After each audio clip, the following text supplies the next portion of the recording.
Hello dear students, welcome to the next video.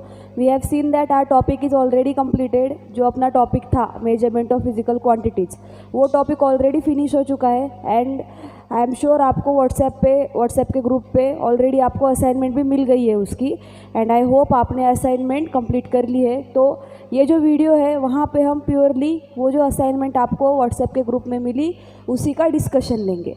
Okay, सो ये video might भी छोटा भी हो सकता है। सो जब ये असाइनमेंट ख़त्म हो जाएगी तो अपना वीडियो भी ख़त्म हो जाएगा।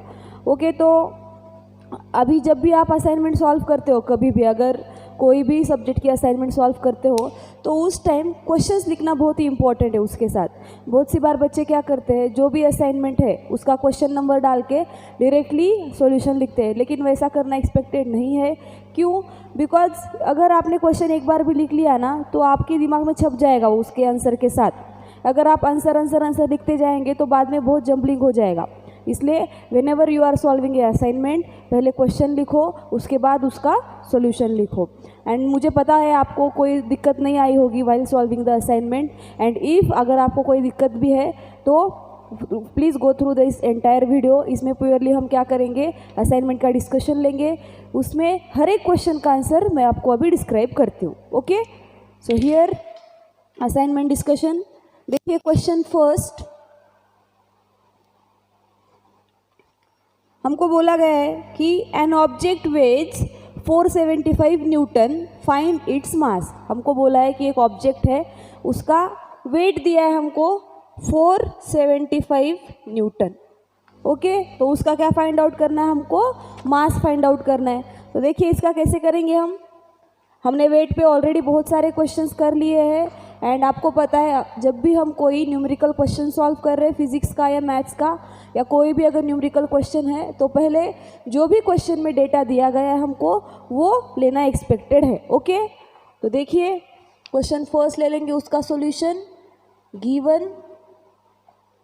यहाँ पे वेट दिया है 475 न्यूटन एंड जी हमको पता है 9.8 मीटर पर सेकेंड स्क्वायर।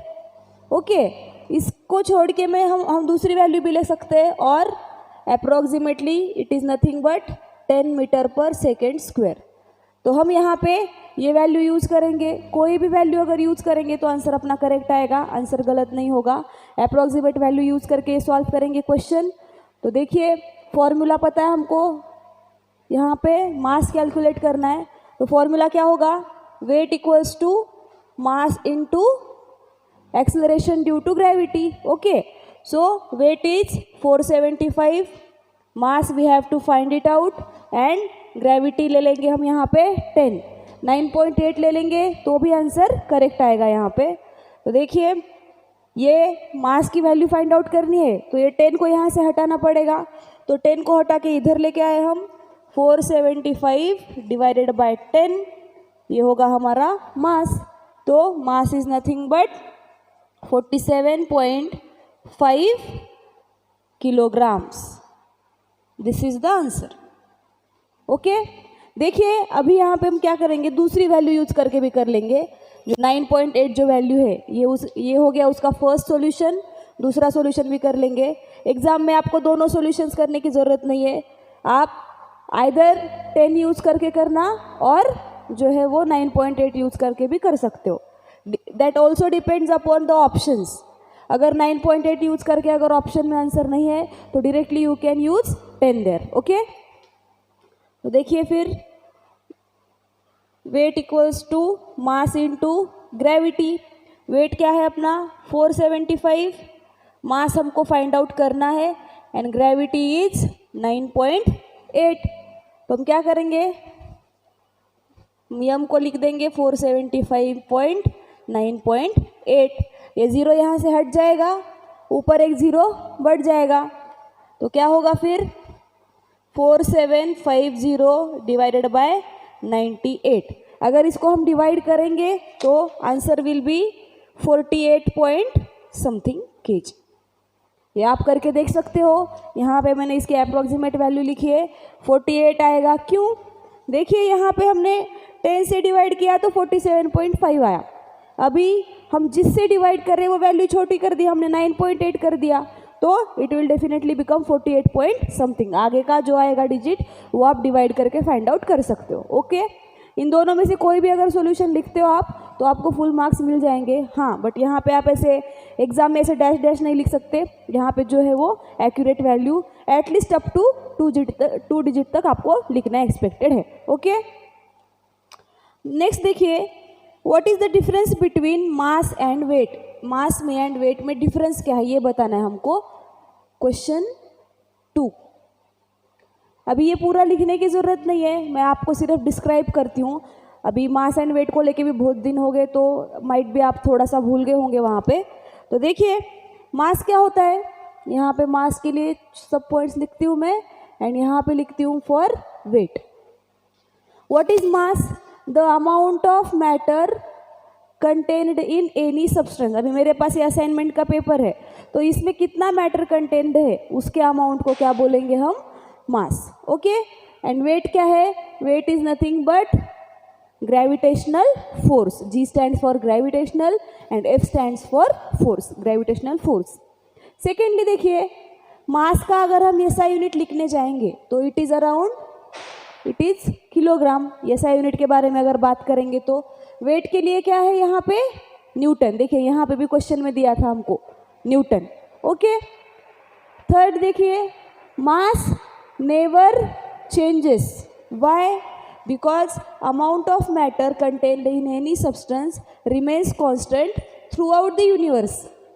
अगर यूनिवर्स में हम कहीं से भी कहीं पर ट्रैवल करेंगे तो वो जो मैटर का अमाउंट है वो सेम रहेगा। सपोज ये पेपर्स है मेरे पास, अगर ये पेपर्स मैंने मार्स पे जाके रख दिए, okay, just imagine that. Practically तो it is not possible at least for now. अगर ये मैंने मार्स पर जाके रख दिए तो क्या इसमें का मैटर कम हो जाएगा या ये आधे कट हो जाएंगे? ऐसा हो जाएगा? नहीं, जितना मैटर है उतना ही मैटर रहेगा। ठीक है, लेकिन ग्रेविटेशनल फोर्स का वैसा है क्या? नो, ग्रेविटेशनल फोर्स और the weight can change from place to place even on the surface of the earth. अगर हम सिर्फ अर्थ की भी अगर बात करेंगे तो भी ये ग्रेविटेशनल फोर्स जो है वो पॉइंट टू पॉइंट क्या होगा? चेंज होगा। ये वेट जो है वो चेंज होगा because it depends upon gravity, means this change. Okay, fourth देखिए, हमने क्वांटिटीज तो ऑलरेडी देख लिए। तो this mass is a fundamental quantity. हमको पता है mass can be calculated without the help of any other quantity, therefore it can be called as a fundamental quantity. But weight के केस में वैसा है क्या? नहीं। अगर हमको सपोज अगर इस डस्टर का भी अगर मुझे वेट फाइंड आउट करना है तो मुझे इसका मास भी पता होना एक्सपेक्टेड है एज वेल एज वो डस्टर जहाँ पे रखा है वहाँ पे ग्रेविटी का अमाउंट क्या है, वहाँ पे एक्सेलरेशन ड्यू टू ग्रेविटी क्या है वो भी पता होना एक्सपेक्टेड है। देयरफॉर इसको हम बोल सकते हैं it is a derived quantity. Okay, देखिए इसका फॉर्मूला क्या होता है फिर? Weight equals to mass into gravity. तो weight is nothing but product of mass of any substance and the acceleration due to gravity at that particular point. Next difference is, we already know mass does not require any kind of direction to get expressed. Mass can be completely expressed by using its magnitude only. So mass can be called as a scalar quantity. Okay, but what is there in case of weight? Weight cannot be expressed completely by using magnitude only. If we want to express weight in complete manner, in proper manner, then we require its magnitude as well as its direction. Okay, so this weight is called as a vector quantity. So these are some basic differences between mass and weight. देखिए first difference, mass is nothing but amount of matter and weight is nothing but the gravitational force. Mass can be expressed using kilograms and weight can be expressed using Newton. Then mass never change but weight can change since it completely depends upon gravitational force or the acceleration due to gravity. Then fundamental quantity, mass is a fundamental quantity because it can be calculated completely, okay, without taking help of any other quantity. and this weight is a derived quantity because it has a formula. That means it depends upon mass as well as on acceleration due to gravity. Therefore this is called as derived quantity. And mass does not require any kind of direction to get expressed. Therefore this is called as a scalar quantity. And this weight requires magnitude as well as direction to get expressed. Therefore it is called as a vector quantity. Okay, so these are all about the differences between mass and weight. Now हम देखेंगे आगे का question. This is the most important question.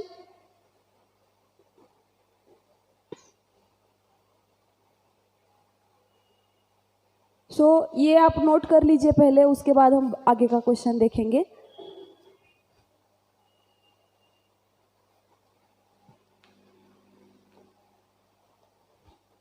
देखिए अभी हमको यहाँ पे perform करना है कन्वर्जन.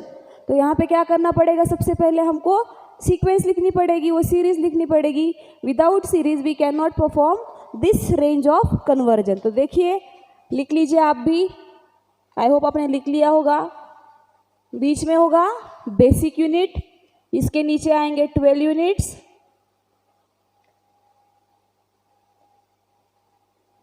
एंड इसके ऊपर 12 यूनिट्स.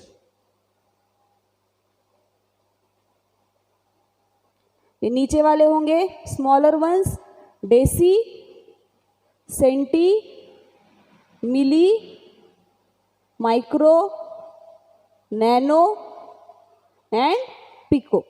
ओके, इसके ऊपर रहेंगे 12 यूनिट्स.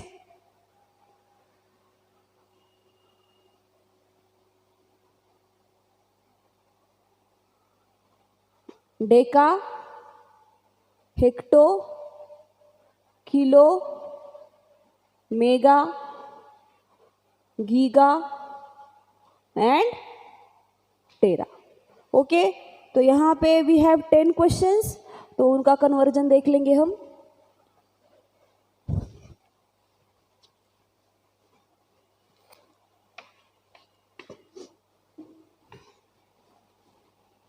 क्वेश्चन 3. फर्स्ट क्वेश्चन देखिए क्या है. मैं यहाँ पे सारे क्वेश्चंस लिख लेती हूँ पहले. फर्स्ट 5 लिखती हूँ. 157 metre equals to how many micrometre. इसका मतलब पता है आपको, ये होता है माइक्रो. ओके, उसके बाद देखिए 78 nano second equals to how many giga seconds. आपको ये जो एब्रीवेशंस है ये भी पता होने एक्सपेक्टेड है, इसलिए मैं ये क्वेश्चंस जो है वो एब्रीवेशंस के फॉर्म में लिख रही हूँ. यहाँ पे 731 kg equals to how many decigrams dg. उसके बाद देखिए 0.7 terameter equals to how many hectometers. And next one is 10, ये ऊपर नीचे हो गया, ये फोर्थ क्वेश्चन है. 10⁻² microgram equals to how many milligrams. देखिए ये 5 क्वेश्चन है अपने पास, ये 5 सॉल्व कर लेंगे. तो सॉल्व करते टाइम देखिए यहाँ पे ये 157 एज इट इज रहेगा, 10 एज इट इज रहेगा. फाइंड आउट क्या करना है, सिर्फ हमको 10 का पावर लिख देंगे हम, तो वो आंसर हमारा हो जाएगा वहाँ पे. देखिए मीटर का करना है माइक्रोमीटर में. देखिए मीटर यहाँ पे है एंड माइक्रो यहाँ पे है, तो हम क्या करेंगे, यहाँ पे मीटर को छोड़ के माइक्रो तक काउंट करेंगे. 1 2 3 4 5 6. Count is 6. पॉजिटिव रहेगा या निगेटिव रहेगा, यहाँ पे positive, because we know that अगर हमने ऊपर से नीचे तक काउंट किया तो पॉजिटिव रहेगा, एंड अगर नीचे से ऊपर काउंट किया तो it will be negative. Okay, तो यहाँ पे लिख देंगे 10⁻6 माइक्रोमीटर. यस, हो गया आंसर, इतना ही है इसका.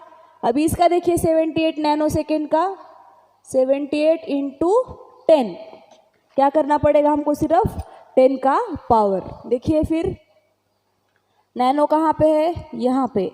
नैनो सेकेंड का कन्वर्जन करना है हमको गीगा सेकेंड्स में, गीगा यहाँ पे है।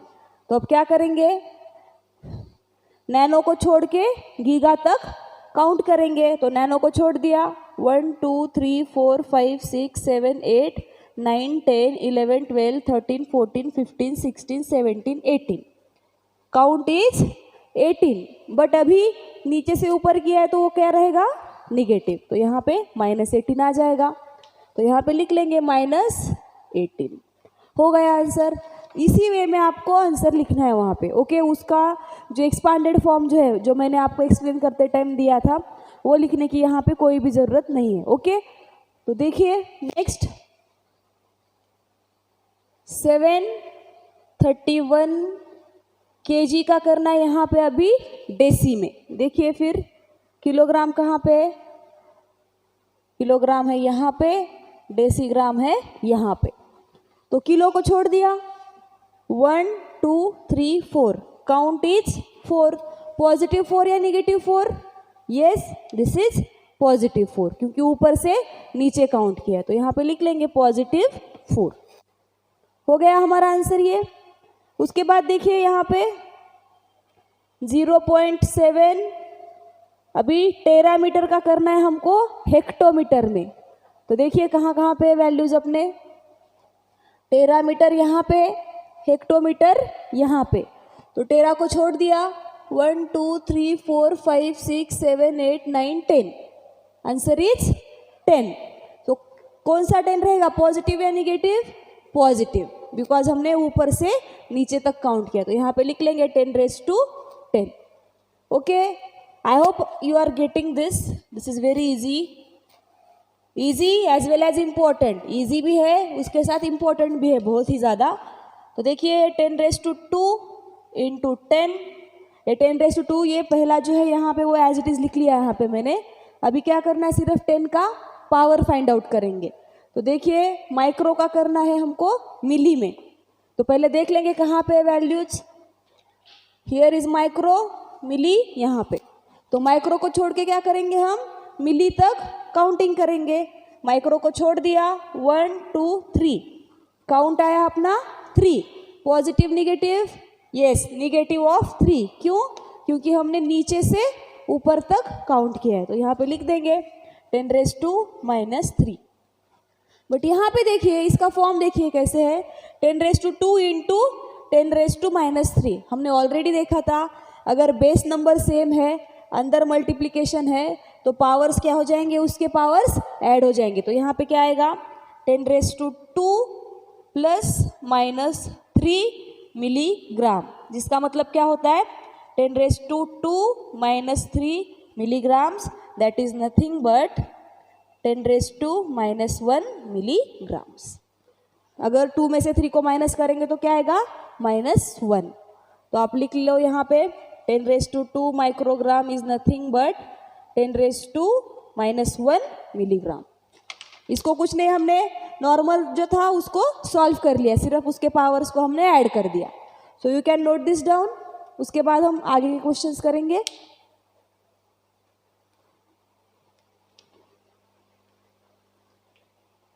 ओके देन, देखिए नेक्स्ट 5 क्वेश्चंस। यहाँ पे कर लेंगे आगे के क्वेश्चंस हम। यस, देखिए what is the 6th question.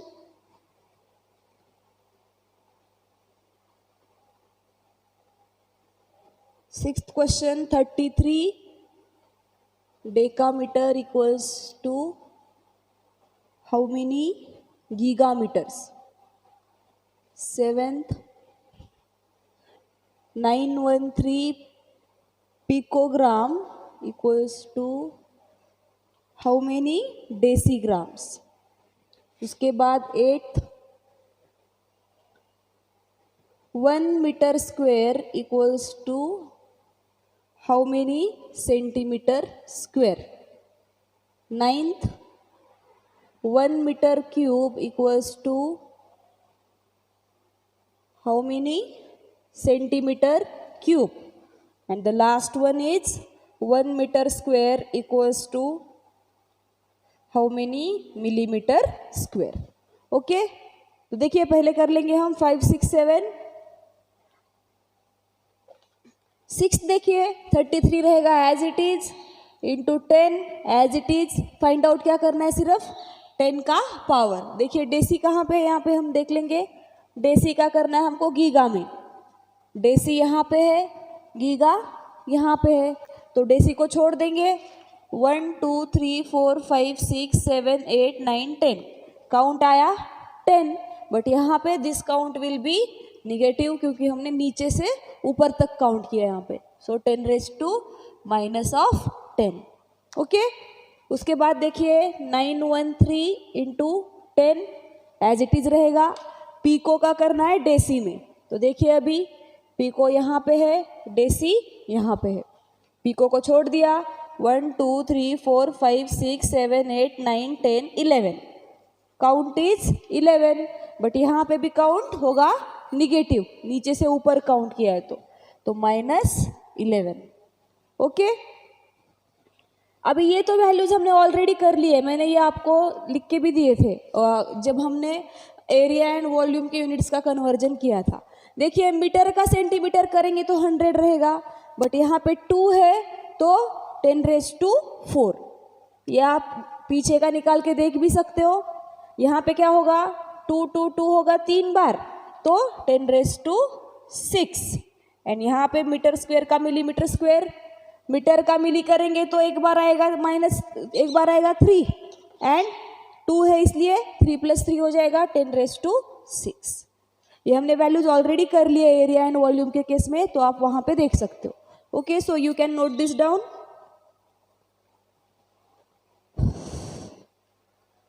Yes, okay. तो अभी आगे के क्वेश्चंस देखेंगे हम. ये वाइप आउट कर देती हूँ मैं अभी सब. आई होप आपको समझ गया होगा ये.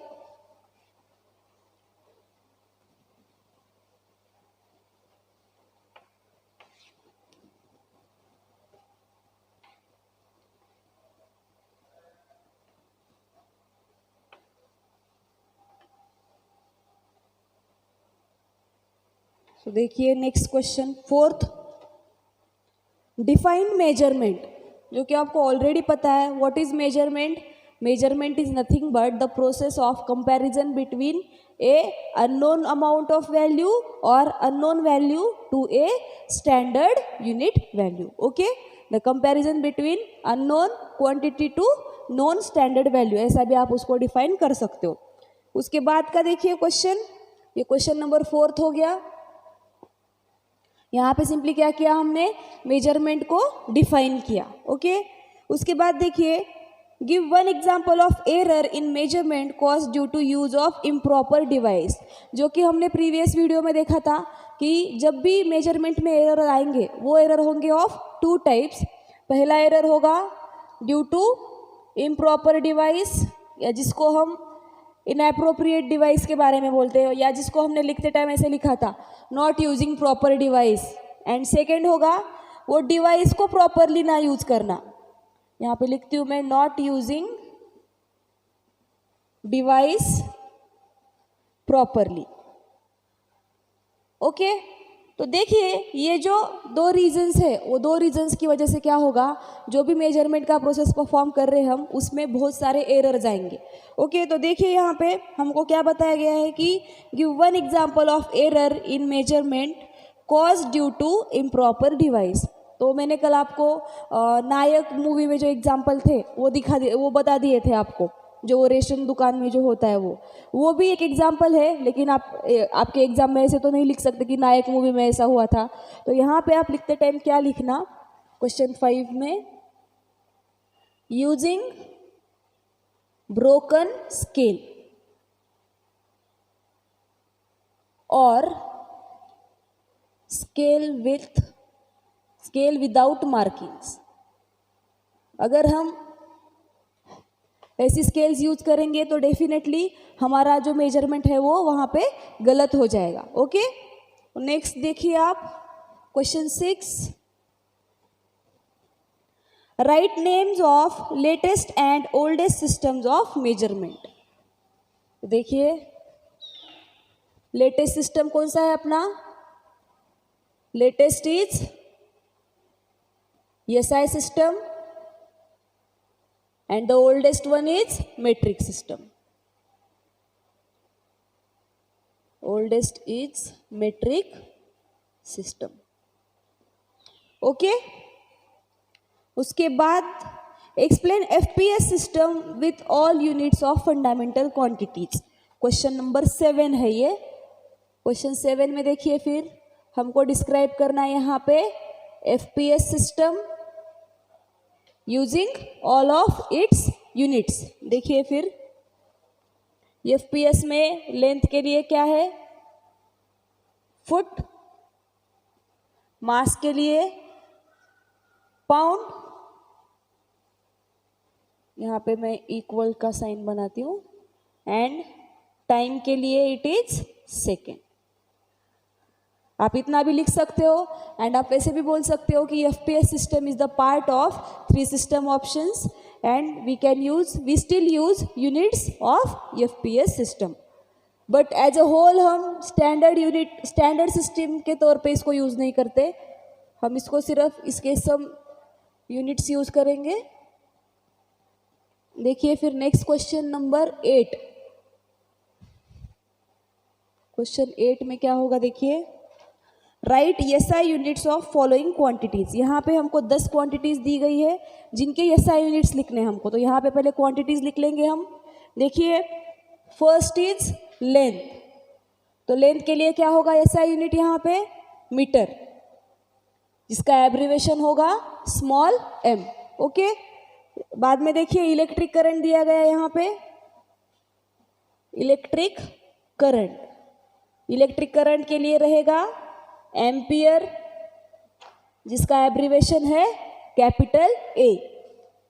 थर्ड देखिए ल्यूमिनस इंटेंसिटी का मतलब क्या होता है? Luminous intensity is nothing but the brightness of any luminous object. तो इसका यूनिट होता है कैंडेला, जिसको हम CD भी बोल सकते हैं एब्रीवेशन के इसमें. फोर्थ में देखिए एरिया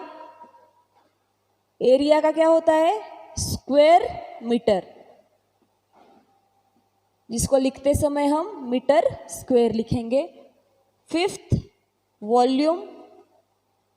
वॉल्यूम का होता है यहाँ पे क्यूबिक फीट, जिसको हम फीट क्यूब ऐसा एब्रीवेट कर सकते हैं. सिक्स्थ वन फोर्स का ऐसा यूनिट होता है न्यूटन. आपने 6th में भी पढ़ा है ये, 6th क्लास में जब आपने फोर्स पढ़ा है तब. उसके बाद है डेंसिटी का होता है किलोग्राम पर क्यूबिक मीटर, जिसको हम एब्रीवेट कैसे करेंगे? kg पर मीटर क्यूब. ओके. उसके बाद देखिए यहाँ पे 8, 9 और 10 भी है, वो भी लिख लेंगे हम.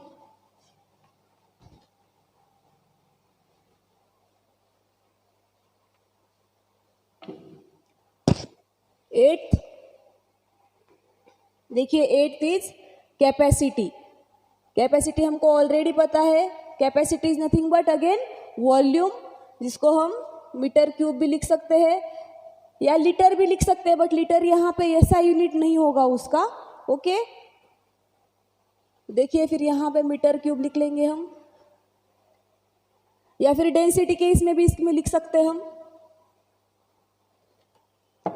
kg पर मीटर क्यूब. देखिए फिर उसके बाद टेम्परेचर का क्या आएगा? टेम्परेचर का होगा केल्विन, एब्रीवेट करेंगे उसको हम K से. एंड 10th होगा स्पीड का क्या होगा? Metre per second. हमने वहां पे उस पे न्यूमेरिकल्स भी कर लिए. ओके. तो अभी आगे का क्वेश्चन देखेंगे हम. ये वाइप आउट कर लेंगे पहले.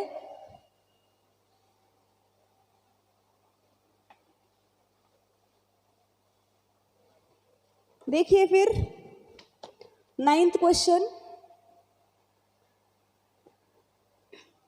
Which factors does the accuracy on which factors does the accuracy of measurement depend, जो एक्यूरेसी है मेजरमेंट की वो किन फैक्टर्स पे डिपेंड करती है, वो भी हमने प्रीवियस वीडियो में देख लिया था।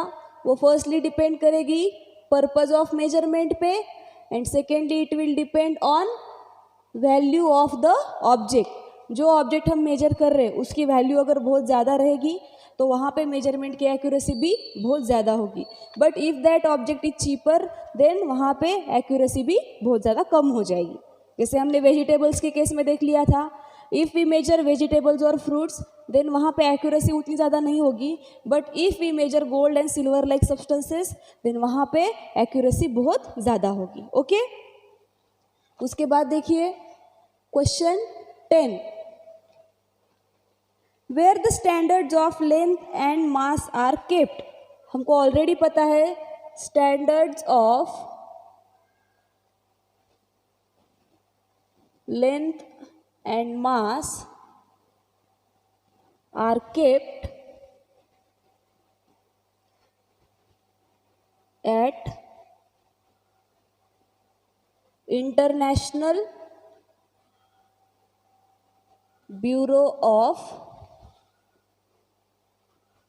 वेट्स एंड मेजर्स, जिसको हम IBWM बोलते हैं शॉर्ट में, IBWM। वो कहाँ पे लोकेटेड है? It is located in Paris which is the capital of France. Okay,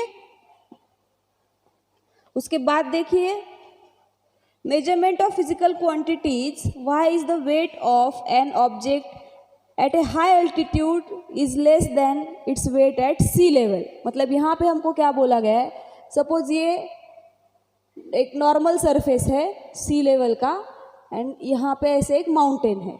okay, this is the peak of mountain, जिसको हम हाई एल्टीट्यूड भी बोलेंगे। हाई एल्टीट्यूड मतलब सी लेवल से जितना ऊपर जाएंगे हम उतना एल्टीट्यूड वहाँ पे हाई हो जाएगा, and suppose this is sea level.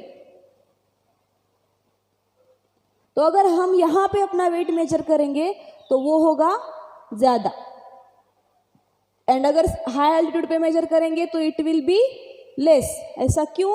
Because if we measure weight of any substance at sea level, वहाँ पे जो ग्रेविटी का अमाउंट है वो ज़्यादा रहेगा as compare to this altitude. Then यहाँ पे क्यों ज़्यादा होगा फिर? Due to more gravity. जैसे ही हम अर्थ के सेंटर से दूर दूर दूर जाएंगे वैसे ग्रेविटी का अमाउंट भी कम होते जाएगा यहाँ पे, ड्यू टू लेस ग्रेविटी। तो आप यहाँ पे लिख सकते हो वैसे, due to less gravity weight of an object at high altitude is less. उसके बाद देखिए what are two supplementary quantities and give their units. ये भी हमने देख लिया ऑलरेडी, क्वेश्चन 11 भी हो गया हमारा। क्वेश्चन 12 में देखिए there are two supplementary quantities, angle and solid angle. Angle के लिए ऐसा यूनिट होगा रेडियन, RAD। सॉलिड एंगल के लिए रहेगा स्टेरेडियन, SR। ओके, उसके बाद देखिए राइट 3 एग्जाम्पल्स ईच। क्वेश्चन 13, यहाँ पे हमको कुछ क्वांटिटी दी गई है, टाइप ऑफ क्वांटिटी, उनके 3 एग्जाम्पल्स लिखने हमको। देखिए ए स्केलर क्वांटिटीज लिखनी है। देखिए स्केलर में क्या क्या आ सकता है? लेंथ, मास, टाइम, टेम्परेचर, ETC लिखना है हमको। यहाँ पे 3 ही लिखने हैं तो हम 3 ही लिखेंगे। सेकेंडली देखिए बी वेक्टर क्वांटिटीज। वेक्टर में क्या होगा? Displacement, force, velocity, ETC। And उसके बाद देखिए सी फंडामेंटल यूनिट्स लिखने हैं यहाँ पे। फंडामेंटल यूनिट्स में क्या क्या आ सकता है? यहाँ पे जो भी फंडामेंटल क्वांटिटीज है उनके यूनिट्स आएंगे यहाँ पे। तो यहाँ पे लिख लेंगे हम kilogram, metre, second, ETC। Okay, तो इतना लिख लीजिए आप।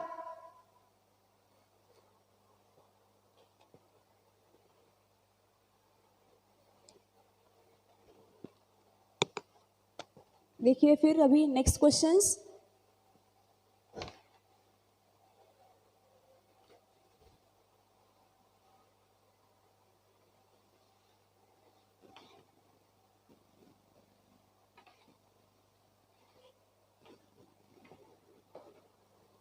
Question 14.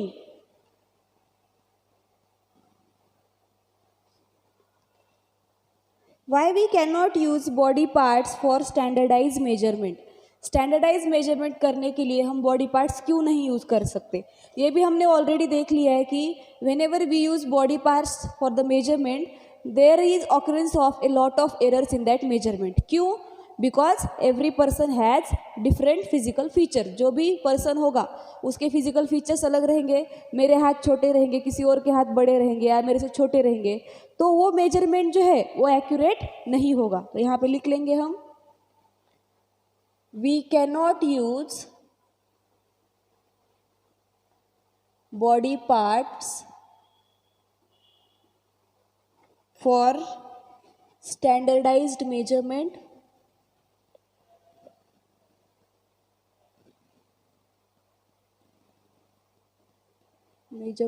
because every person has different physical features।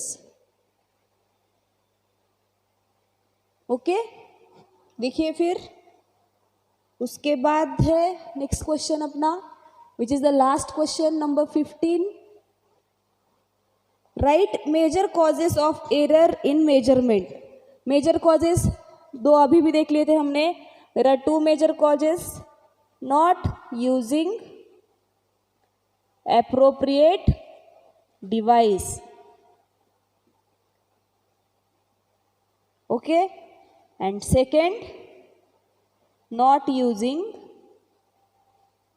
Device properly.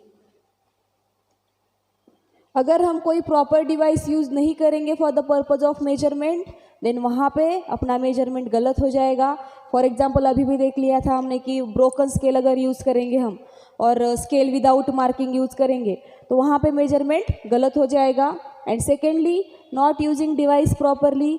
अगर हमारे पास एक प्रॉपर मार्किंग वाला प्रॉपर स्केल भी है, लेकिन अगर हम देखते टाइम उसको पैरेलैक्स एरर के साथ अगर देखेंगे, एक साइड से अगर देखेंगे, तो वहाँ पे भी हमारे लेंथ का जो मेजरमेंट है वो गलत हो जाएगा। मतलब ये दो मेन कॉजेस है। इसको हम ह्यूमन एरर भी बोल सकते हैं। मैं यहाँ पे ब्रैकेट में लिख देती हूँ नीचे इसके, ह्यूमन एरर। या मैंने आपको एक्सप्लेन करते समय एक और एग्जांपल दिया था, वो इलेक्ट्रॉनिक जो वेइंग मशीन होता है उसका, अगर हम उसको ऑटो ज़ीरो नहीं करेंगे तो वहाँ पे मेजरमेंट अपना अगेन गलत हो जाएगा। ओके, तो these are two basic reasons why errors can cause in a measurement, वो भी देख लिए थे हमने। तो यहाँ पे अपना असाइनमेंट ख़त्म होता है। आई होप आपने इजीली कर लिया होगा पूरा असाइनमेंट। एंड अगर किसी को दिक्कत भी होगी किसी क्वेश्चन में तो वो भी अभी सॉर्ट आउट हो गई होगी। जब आप ये वीडियो देखेंगे तो आपको इस टॉपिक में कोई भी दिक्कत नहीं रहेगी। सो आपको क्या करना है, अभी आपका एग्ज़ाम भी शेड्यूल कर दिया गया है, आपका एग्ज़ाम भी होगा ऑनलाइन एग्ज़ाम, तो उसके लिए आपको प्रिपेयर्ड रहना है। Be prepared for the exam which is coming now. And easily आपको अगर कोई भी अगर डाउट है तो यू कैन कॉन्टेक्ट मी और you can drop a comment भी ड्रॉप करेंगे तो आपको वहाँ पे रिस्पॉन्ड मिल जाएगा। Okay, so thank you for watching the video. आगे का टॉपिक जो है वो हम कुछ आने वाले अपकमिंग वीडियोज़ में कंटिन्यू करेंगे। Okay, thank you for watching the video.